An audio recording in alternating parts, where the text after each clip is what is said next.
Welcome to another episode of our video series of the mechanics of human cognition. It's great to be with you again. Today we're tackling something that every single one of us deals with, but maybe don't fully get: stress.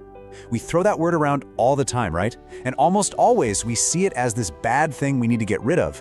But what if that's a dangerously incomplete picture? What if the very feeling we're all trying to run from is actually a core tool for our own survival? This really brings us to the big question we're going to unpack today.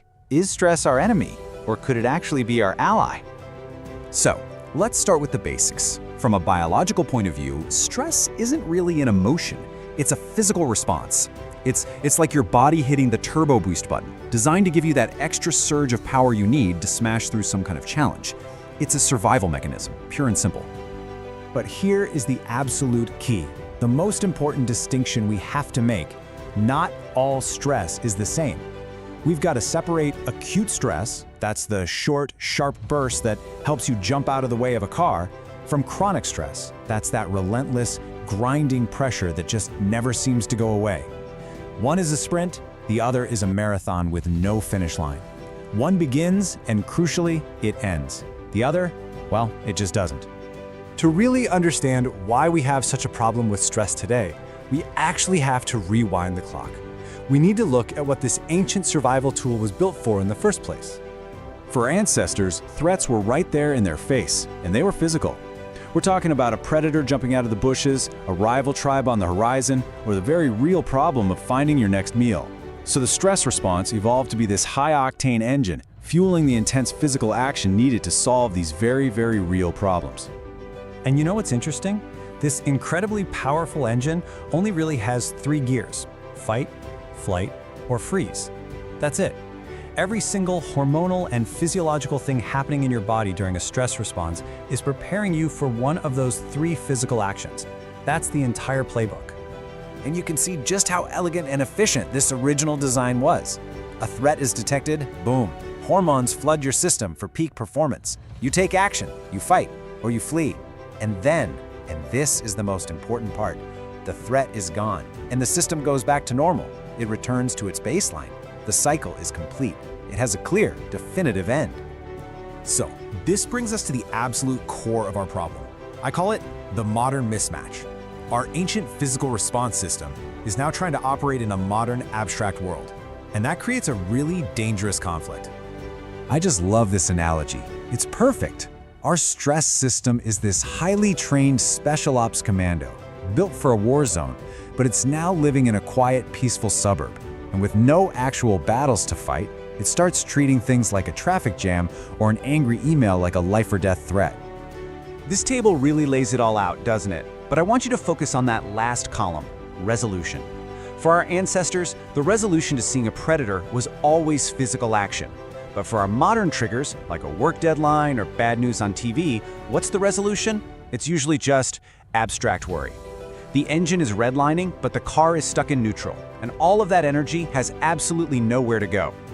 So what happens when that engine is just constantly revving, day in and day out, with no release? Well, we start to pay a huge biological price. This is the biology of burnout. The main chemical agent we need to talk about here is cortisol. Now, in a real crisis, for a short burst, it's literally a lifesaver.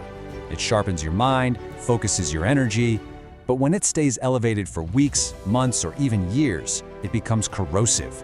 It starts to break down the very systems it was originally designed to save.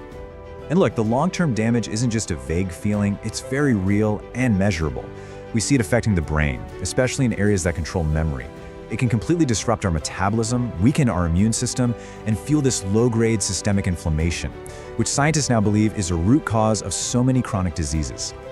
This constant activation tends to follow a pretty predictable path. It starts with sustained stress. Over time, that can lead to something called burnout syndrome. Now, this isn't just feeling tired. It's a deep state of exhaustion, emotional, physical, and mental. Think of it like your body pulling the emergency brake, screaming that its energy reserves are gone. And if we ignore that signal for too long, the system can progress to a state of total cognitive shutdown that we recognize as clinical depression. Okay, so that's the tough part. But here's the good news, and it's really good news. Because stress is an internal response, That means the controls for it are also internal. We actually have the power to recalibrate our own systems.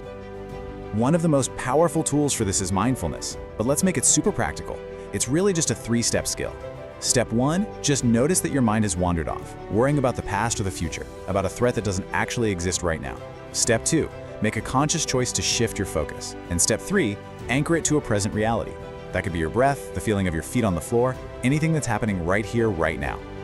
You know, where we are, our environment, plays a massive role in this. Cities and offices are what we call attention-demanding environments. They are constantly pulling at our focus, draining our mental batteries. But natural environments, they're attention-restoring. A forest doesn't demand anything from you. It just allows your overstimulated mind to finally settle down and recharge. And here's a really profound idea to think about. Creativity is a powerful antidote. As humans, we're literally built to create things. When we're not creating something, whether it's art, a garden, a business, a family, we can get stuck in these loops of worry. Creation gives us a sense of purpose and a productive channel for all that energy. This brings us to the ideal state. It's not about having zero stress, it's about having healthy stress. There's a wonderful concept in Turkish, ölçülü tahrik, which kind of means measured provocation, or what we can call productive pressure. It's that short-term, manageable stress that leads to a great outcome. It's the good kind of pressure that helps us perform and actually grow. So you see, the goal isn't really to eliminate stress, it's to master it. To learn how to use that acute, productive pressure to your advantage, while also learning how to shut down the chronic, destructive kind. And that really leaves us with one final, very personal question. What will you create to help recalibrate your system?